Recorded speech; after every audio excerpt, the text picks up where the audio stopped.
ان کی بات سن کر میں بھی اداس ہو گئی اور واپس گھر گئی، اور بیا کی طرف جانے کی تو میری ہمت بھی نہیں ہو رہی تھی۔ اس کی فیملی کا بہت برا حال تھا۔ باپ بیٹی کی گمشدگی اور بدنام ہونے کے بعد دل کا دورہ پڑنے پر اللہ کو پیارے ہو چکے تھے، اور بیا کی والدہ نیم پاگل ہو چکی تھی۔ پھر اچانک 5 دن بعد سمرا اور بیا واپس آ گئی تھی، تو مجھے سمرا کی امی نے بلوایا اور کہا کہ ہمارے گھر کے مرد سمرا کو قبول نہیں کر رہے، بلکہ گھر سے نکالنا چاہتے ہیں، اور اپنی بچی کی حالت دیکھ کر میرا دل پھٹنے والا ہو رہا ہے۔ میں کیا کروں؟ مجھے بتاؤ بیٹا۔ میں فوراً سمرا کی طرف دوڑی اور اس کی حالت دیکھی تو جی جان سے تڑپ گئی تھی۔ اس کی بہت بری حالت تھی، اور زیادہ چونکنے والی بات یہ تھی کہ اس کی جو حالت تھی وہ بالکل ویسے ہی تھی جیسے ہمیں یونیورسٹی کی لڑکیوں نے بتائی تھی۔ تو کیا سب لڑکے بھاگنے والیوں کے ساتھ ایک جیسا ہی سلوک کرتے تھے؟ ہر لڑکا ایک جیسا نہیں ہوتا، اگر وہ برے ہوتے بھی ہیں تو بھی اسی طرح ہر لڑکا سب لڑکیوں کے ساتھ ایک جیسا حال نہیں کر سکتا۔ وجہ کوئی اور تھی، اور یہی بات تھی کہ میں نے سمرا کے والد سے بھی کی تھی کہ وہ اپنی بیٹی کا یقین کریں، بہت سی لڑکیوں کا یہی حال ہوا ہے۔ آپ پلیز مجھے کچھ دن کا ٹائم دیں اور سمرا کو گھر سے مت نکالیں۔ پہلے تو سمرا کے والد میری کوئی بات سننے کو تیار نہیں تھے، مگر جب میں نے بہت منت سماجت کی اور سب کچھ تفصیل سے بتایا اور کہا کہ ابھی صبر کریں، پھر میں سمرا کو اپنے ساتھ لے کر جاؤں گی، تب وہ خاموش ہو گئے اور سمرا کو گھر سے نکالنے کا مطالبہ ختم کر دیا۔ تو میں واپس آ گئی، اور وہاں بیا کی بھی یہی حالت تھی، بلکہ بیا کی والدہ تو بیا کو مارتی اور بد دعائیں دیتی تھی کہ اس کی وجہ سے ان کا گھر اجڑ گیا تھا اور وہ بیوہ ہو گئی تھیں۔ اور پریشان ہونے کی بات یہ تھی کہ بیا اور سمرا دونوں کو بالکل چپ لگی ہوئی تھی، وہ کچھ بھی بولنے کی کوشش نہیں کر رہی تھی۔ حالانکہ میں نے دونوں سے بات کرنے کی بہت کوشش کی، مگر ان کی چپ نہیں ٹوٹی تھی۔ پھر انہی دنوں میری ایک کزن ہمارے گھر آئی۔ وہ بہت ہی تیز ترار اور ذہین لڑکی تھی۔ وہ رپورٹر تھی اور لاہور کے کافی مشہور نیوز چینل میں نوکری کرتی تھی۔ اس نے جو میری حالت دیکھی تو مجھ سے وجہ پوچھی، تو نہ چاہتے ہوئے بھی میں نے اس کو سب بتا دیا، اور یہ بھی بتا دیا کہ پہلے بھی ہماری یونیورسٹی سے لڑکیاں غائب ہوتی تھیں اور یونیورسٹی والوں کا کہنا تھا کہ وہ بھاگ گئی ہیں، اور اب میری دوستوں کے غائب ہونے پر بھی یونیورسٹی والوں نے یہی کہا کہ وہ بھاگ گئی ہیں، مگر میں اپنی دوستوں کو جانتی ہوں، وہ ایسی بالکل بھی نہیں ہیں، اور اب جب وہ واپس آئی ہیں تو ان کی حالت بھی بہت خراب ہے، بالکل ویسے جیسے پہلے والی لڑکیوں کی حالت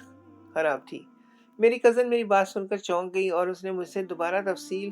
سے سب کچھ پوچھا، اور جو حالت ان لڑکیوں کی تھی وہ بھی پوچھی، اور جب میں نے سب بتایا تو اس نے کہا کہ کچھ تو گڑبڑ ہے، وہ بھاگ نہیں رہی، ان کے ساتھ کچھ ہو رہا ہے، اور وہ کون کر رہا ہے یہ سب پتہ لگانا ہوگا، ورنہ آگے بھی یہ سلسلہ چلتا رہے گا اور ایسے ہی لڑکیاں غائب ہوتی رہیں گی۔ اپنی کزن کی بات سن کر میں بہت زیادہ ڈر گئی تھی، اور میں نے یونیورسٹی جانے سے بھی منع کر دیا تھا، اور میرے گھر والوں نے بھی میری کزن کی بات سن کر یہی کہا تھا کہ جب تک مسئلے حل نہیں ہوتے ہماری بیٹی یونی نہیں جائے گی۔ مگر میری کزن نے مجھے اور میرے گھر والوں کو سمجھایا کہ ایسے مسئلے حل نہیں ہوتے،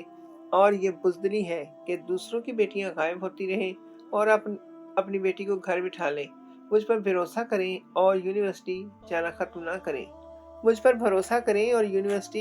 ختم نہ کریں۔ میں اس کے ساتھ ہوں اور اس مسئلے کا حل بھی نکالتی ہوں۔ میری کزن کی بات میں دم تھا اور اس کی قابلیت پر بھروسہ بھی تھا۔ پھر میری کزن نے اپنے باس اور ساتھی ورکر کے ساتھ یہ مسئلہ شیئر کیا اور ان کی مدد مانگی، تو انہوں نے مدد کی حامی بھر لی، اور میری کزن کو ایک پلان سمجھا کر اس کو 2 ٹریکر دیے اور سمجھایا کہ وہ ٹریکر ہم اپنے کپڑوں میں رکھیں، اور میں نے اپنی کزن سے منت کی کہ پہلے وہ میری دوستوں کے گھر جائے اور ان کے گھر والوں سے بھی بات کرے اور ان کو یہی بات سمجھائے تاکہ میری دوستوں کی زندگیاں تھوڑی آسان ہوں۔ تو میری کزن فوراً مان گئی اور میرے ساتھ پہلے سمرا اور پھر بیا کے گھر گئی، اور ان کے والدین سے بات کر کے ان لوگوں کو یہ بات سمجھائی کہ ان کے ساتھ جو بھی ہوا وہ سب غلط ہوا ہے۔ انہوں نے بھی بہت کچھ نہیں کیا اور مجھے وقت دے دیں، میں سب واضح کر دوں گی، پھر بے شک اس کے بعد آپ اپنی بیٹیوں کے ساتھ جو بھی کرنا چاہیں آپ کی مرضی ہے۔ اور پھر اگلے دن سے میری کزن میرے ساتھ یونیورسٹی جانے لگی،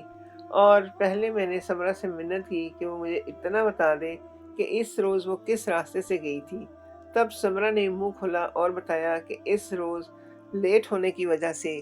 اس نے مختصر راستہ اپنایا اور بیا کو بھی بتا دیا، کیونکہ اس راستے سے تھوڑی دور ہی بیا کا بھی گھر تھا، اور یہ بیا اپنے گھر کے پاس میرا انتظار کر رہی تھی۔ تب اس راستے میں ایک وین ہمارے پاس آئی اور اس وین کو دیکھ کر اتنا ڈری اور دوڑ لگا دی، اور اس سے پہلے کہ وہ لوگ مجھے پکڑتے میں بیا کی گلی میں داخل ہو چکی تھی۔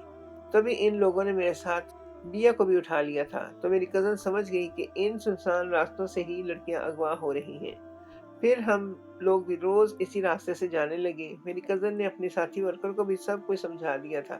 اور ان کی بھی ہم لوگوں پر نظر تھی، اور پھر کچھ دن کے بعد ہی وہ سب ہو گیا جس کا میری کزن کو انتظار تھا۔ ابھی ہم اس راستے پر پہنچے ہی تھے کہ ایک کالے کلر کی وین ہمارے قریب آئی، اور دو آدمیوں نے پھرتی سے ہمیں وین میں ڈالا اور ہمارے منہ سے گیلا رومال لگایا، جسے سونگھتے ہی ہم بے ہوش ہو گئی۔ اور جب ہمیں ہوش آیا تو کوئی عجیب سی جگہ تھی، اور وہاں عجیب سی بدبو پھیلی ہوئی تھی۔ ابھی میرے مزید غور کرنے پر ہمارے رونگٹے کھڑے ہو گئے، کیونکہ وہ ایک مردہ خانہ تھا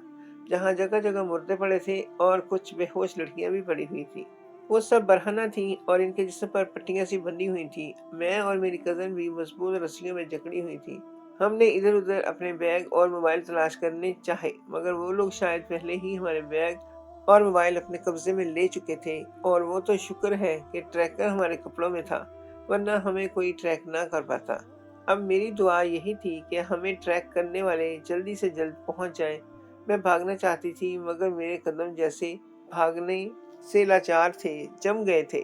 پھر اس سے پہلے کہ ہم کزن وہاں سے بھاگتی، اس عورت نے پھرتی سے اٹھ کر ہم دونوں کے ہاتھ مضبوطی سے تھام لیے، یعنی اب ہمارے بھاگنے کا کوئی موقع نہیں دینا تھا اس نے۔ میرا خوف سے سانس رک رہا تھا، اور میں اپنا ہاتھ چھڑوانا چاہتی تھی، مگر چھڑوا نہیں پا رہی تھی۔ میں بولنا چاہتی تھی کہ ان لوگوں کو کہوں کہ ہمیں چھوڑ دے اور ہمیں جانے دے، کیونکہ سامنے کا منظر بہت خوبصورت اور خوفناک لگ رہا ہے، اور خوف سے میری حالت خراب ہو رہی تھی، مگر وہ شاید بالکل نہیں چاہتی تھی کہ ہم وہاں سے جائیں۔ پھر ہم نے ایک دوسرے کی رسیاں کھولنے کی کوشش کی، مگر ناکام رہیں۔ تبھی دروازہ کھلا اور 3 مرد اندر داخل ہوئے، اور شکل سے وہ کھرانٹ اور گھٹیا قسم کے لگ رہے تھے۔ ان کی آنکھوں سے حیوانیت ٹپک رہی تھی۔ انہوں نے ہمارے پاس آ کر کھلونوں کی طرح ہم دونوں کو اٹھایا اور وہاں پڑے اسٹریچر پر لٹا دیا۔ میری تو روح فنا ہو چکی تھی اور میں مرنے ہی والی ہو رہی تھی، مگر میری کزن بہت ہمت والی تھی۔ اس وقت بھی اس نے ہمت دکھائی اور ان سے پوچھا کہ وہ لوگ کون ہیں اور ہمیں یہاں کیوں لایا ہے۔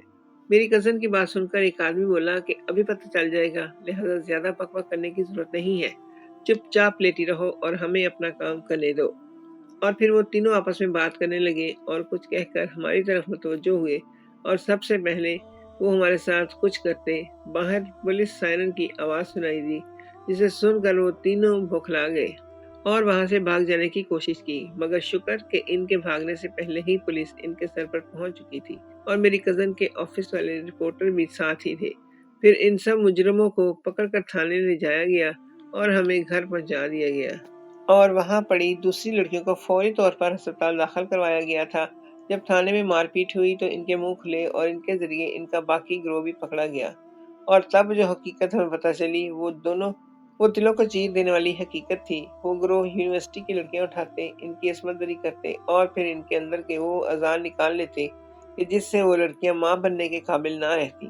اور وہ اعضاء پھر ان امیر زادیوں کو بیچ دیے جاتے جو قدرتی طور پر بانجھ تھیں، اور دوسری لڑکیاں ان اندرونی اعضاء کے استعمال سے مائیں بن جاتی تھیں، مگر اس سارے چکر میں عام گھروں کی بیچاری لڑکیاں کسی قابل نہیں رہتی تھیں۔ اور صرف اتنا ہی نہیں، بلکہ عصمت دری کرتے وقت ان لڑکیوں کی موویاں بنائی جاتی تاکہ بعد میں ان کو بلیک میل کر کے ان کا منہ بند رکھا جاتا، اور جب لڑکیاں بے ہوشی سے ہوش میں آتی تو ان کو دہی والے ویڈیو دکھا کر کہا جاتا وہی والی ویڈیوز دکھا کر کہا جاتا تھا کہ اگر کسی کو کچھ بھی کہا تو یہ ویڈیو انٹرنیٹ پر ڈال دی جائے گی، اور سب سے پہلے ان کے باپ بھائیوں کو بھیجی جائیں گی، جس کی وجہ سے وہ لڑکیاں اپنا منہ بند رکھتی ہیں اور کسی سے کچھ بھی نہیں کہتی، بلکہ خاموش رہ کر نہ صرف یہ ذلت اور تکلیف سہتی تھی، بلکہ گھر پہنچنے کے بعد وہ اپنے گھر والوں کو اور